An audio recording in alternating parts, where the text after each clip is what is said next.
তোমার মা ওই একটা গাইনি ভালো ডাক্তার দেয় মরে তা কোরবানির করছো কি?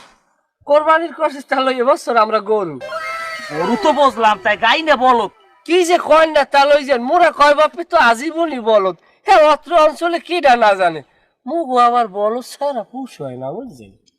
একটু ঘুরেই ফুরেই দেওয়া যায় না? মানে উট দেয়, দুম্বা দেয়, কত কিছু দেয়, একটু ঘুরেই ফুরেই দিতে পারো না? ছাগল টাগল আব্বা হে বলদ ছাড়া দিতে চায় না, কারণ বলদে আবার একটু তেল বেশি তো। যাই হোক তাহলে আপনি এবছর কি আমি এবছর বাজা অকন কি তাহলে না আর কিছু নাই।